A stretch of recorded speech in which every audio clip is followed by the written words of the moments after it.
What's up, guys? This is Michael, Treelinebackpacker. Today I wanted to show you the Sea to Summit Telos TR2. This is an ultralight tent from Sea to Summit that I actually have on loan. I probably won't give this one a full typical review just because I won't have it for as much time as I typically need to do my reviews. But I did want to give you an early review, some impressions, and just kind of walk you around this and give you some early thoughts on this design. It's pretty neat. The TR2 meaning a two-man tent, TR standing for tension ridge. If you look up top, you can actually see what they're talking about. It's this neat ridge system they've come up with. Gives you a little extra room on the inside, which does come in handy for an ultralight tent. This being about 3 pounds 12 ounces, it does have an immense amount of room on the inside. These poles actually come up pretty high, probably the lower part of my chest, which makes it pretty easy to get in and out. Huge doors, I do enjoy that. You can see it's a very meshy tent, so it's going to be a nice, well ventilated shelter. Should keep you nice and dry, nice and cool if it is hot outside. Coming up close, you can see we have a hubbed pole system. This is a DAC pole system, DAC green to be specifically. So it's a more eco-friendly construction than some of the stuff out there. Very lightweight, quite strong for the weight. Sorry about the pause there. I stopped for a very loud vehicle that was blaring by. But as I was saying, these are ultralight bars. They work great for the conditions they're designed for. Under tree cover with some sort of, something with a wind block. You don't really want to be on a mountainous peak with these. They'll probably hold up, but you don't want to do it forever. Looking up close, you can see unique fabric, or I guess you could call that a fabric clip, instead of the typical ball joints you see. A fairly sturdy but plastic hub for the center, connecting the mesh body.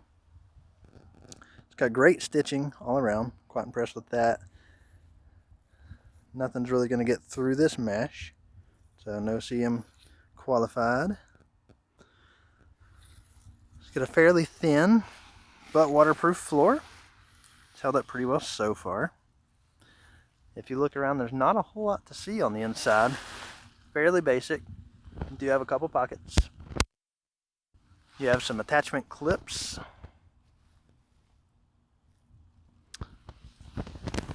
Double zippered doors. Very small zippers, but they slide quite easy, so happy about that. So you can unzip these from both sides, which I appreciate. Small plastic clips to connect to the DAC poles. These are very easy to get on and off with or without gloves, even if you can't feel your hands. Does quite well.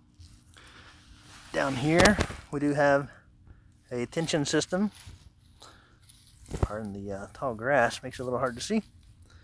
You can pull that to snug it up, gives you a little bit of extra space for the unique stakes, which I'll go into detail in just a moment.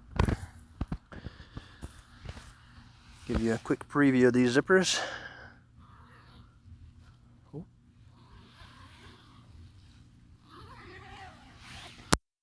Slide quite nice, got a nice sound to it.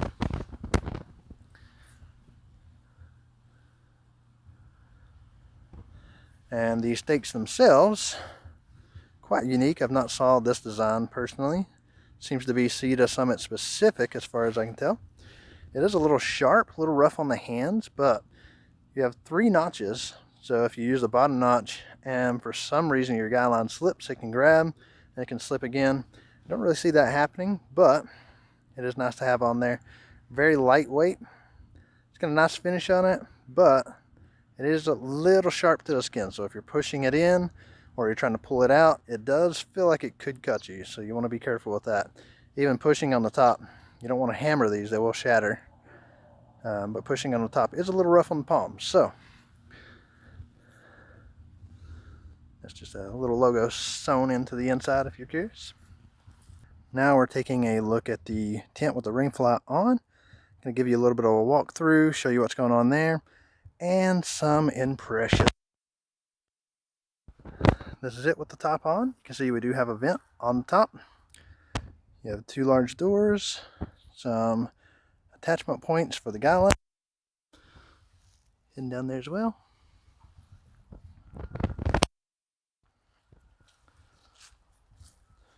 Large, easy to enter doors.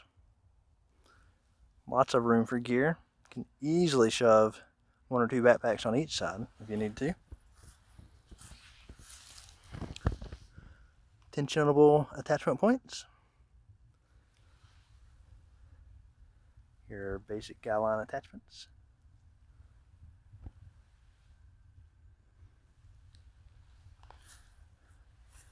And that's about it. So, some thoughts. The first thing I noticed about this is the vent on the top. It's quite large. And if you look closely, you can actually see this is zippered. So you can actually reach in, unzip this for ventilation. Or you can pull that back, tug on the zipper, and close it up completely, which is unique. Typically you'll see this sort of arm here with Velcro on it, so you can actually just fold that flat. But they decided not to do that with this design.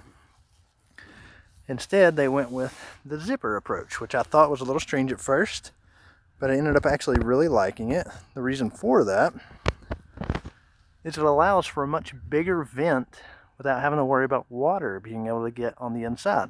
So this vent actually carries from this side of the tent all the way over to the other side, which is quite impressive. Now the vent is only on one side, so you're not going to get much of a blow-through effect, but you do have a fairly high bathtub floor, and air can pass through on every side of the tent without much obstruction. So it does work really well. Ventilation is quite good on this design because of that, and I do enjoy that. You can zip it up as it's getting cold, trap a little bit more body heat. You will be trading condensation for heat. Here you have the attachment points with a couple little boomerangs that actually slide through the loops, and that's how it connects there. And you have your basic triangle attachment points that'll go down to a stake. This is one point that did bother me. There are guy line points all around the shelter. Got 2 on each side. You got 1 on the nose and the tail. You want 2 guy lines and 2 extra stakes. So you're gonna have to be real careful about which points you decide to use.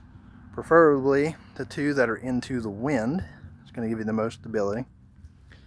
These are double zippered doors, so you can unzip it from the top down to create a vent there, which is nice. Or you can just unzip it from the bottom and use it as a door. You do have an attachment point here. Sorry about this noise. Apparently there's a drag racing convention on my road. I don't know what's going on. You can see the stakes here. Easy to tension that down. Now you do want to use this bottom loop. If you use the top loop, this is for your finger, not the stake. That will slip, so it will come undone. So always use the bottom side of that. You see, quite roomy. I actually like the gray. I thought it was going to be dreary. Maybe on the wrong day it would be. But on a bright, overcast winter day like today, a huge vent. It's kind of stopped up right now. Let's see.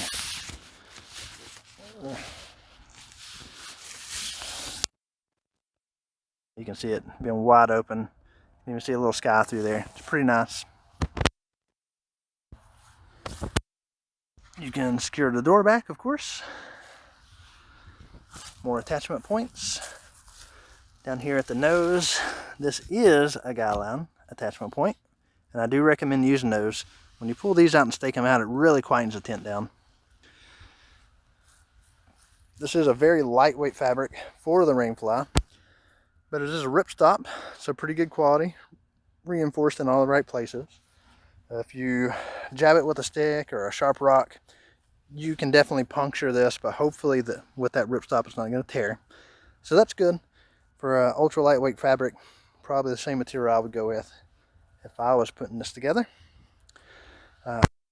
Impressions. I really like this shelter. It's lightweight. It does have a lot of room. You can sit up easily, just enough shoulder space for 2 people, lots of overhead room. Feels really comfortable to be inside. So I do appreciate that. Wind stability is pretty good, actually. If it came with more stakes and guy lines, it would be even better. I do recommend throwing those in there so you'll have them. But as long as you're not in 30+ mile wind, I think this would be fine. I've had no problems with it. Definitely a shelter I would recommend. It's roughly 3 pounds 12 ounces packed. I need to verify that. If I find any discrepancies, I'll throw that down in the description. But yeah, I like it. Throw a couple more stakes and lines in here and I'll be quite happy with it. If you do have any questions, feel free to hit me up. Again, this is not a full review. I only have this on loan from Sea to Summit, and I do appreciate them taking the time to send this to me. Stocks are low right now, so just having this in my possession for a while is quite appreciated. But again, just impressions. I've had this, I guess, about a month and a half, so I have got some good use out of it. But yeah, shoot me comments, questions, anything you need. If you like this format, let me know. 2 video design, I could throw it together to be one long video. Just let me know what you think. As always, thank you for watching. I'll talk to you again soon.